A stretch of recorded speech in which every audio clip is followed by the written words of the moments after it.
The valley of gloom shrouded in nervous silence. But ironically, the relatively empty streets and the lifelessness in Srinagar may actually be a source of some relief.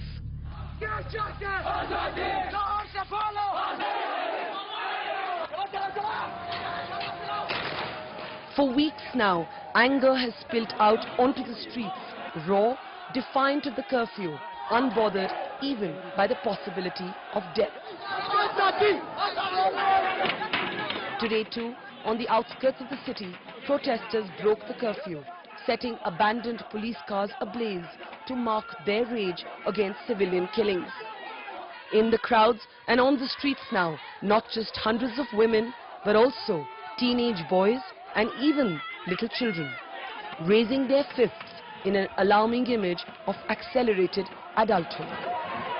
Like it or not, these are the children of conflict, crushed and caught inextricably in the cycle of violence. And inside hospitals across the city are their untold tragedies. Like 19-year-old Munir Ahmed from Kupwara, battling injuries from 2 bullets in the thigh and the ankle. A higher secondary student who does not say very much except to whisper to us that he dreams of becoming a school teacher one day. हाँ। आगे क्या करना चाहते हैं? आपका सपना क्या है? ठीक है लगेगा। हाँ? मर्जी कार्ड की करना। हाँ बताओ। सिंगी। क्या आगे जाके क्या करना चाहते हैं? मास्टर बनना चाहता हूँ। ऊंचा बोले? मास्टर बनना चाहता हूँ। हाँ? मास्टर बनना चाहता हूँ। मास्टर? हाँ। टीचर बनना चाहते हैं? But he does say, yes, he was part of a stone-pelting crowd of protesters. So should a teenager, a boy really, despite his 19 years, have been out on the streets instead of in school? We ask the elders in his family. अभी ये debate चल रही है कि लोगों को जब जुलूस निकालते हैं उनको पत्थर का इस्तेमाल करना चाहिए या नहीं। पुलिस वाले कहते हैं वो पत्थर मारेंगे हमें गोली मारनी पड़ेगी। तो इसके बारे में आपका क्या ख्याल? मैम पहले हमारे पास बंदूक थी और जब उस वक्त भी हम लोगों को मारा, कहा इनकाउंटर मार गया। अब क्या कहेंगे पुलिस वाले? पत्थर उठाएंगे और उधर से गोली चलती है। ये कहाँ का इंसाफ है? It is this adamant anger that is drawing young people out on the streets that the government will have to find a way of tackling. But most tragic is the story of the children who are suffering just because they were in the wrong place at the wrong time. In fact, it all began with the death of 17-year-old Tufail Mattu, who was merely walking back home from school when a tear gas shell burst open his skull. These posters in his house only underline the unraveling tragedy of Kashmir. Tufail is not the only one. Today in this hospital we meet a distraught mother, unable to leave the bedside of her 15-year-old son. Amir Ashraf from a village in Bandipur was leaving the local madrasa after reading the Quran when a bullet ripped open his leg and dislocated his hip. He says he has never been part of any street protest ever. School में पढ़ते हो? हाँ। कौन सी class में? 9th में। और वैसे जब ये जुलूस वगैरह होते हैं आप हिस्सा लेते हो उनमें? नहीं। कभी भी नहीं? कभी भी नहीं लिया?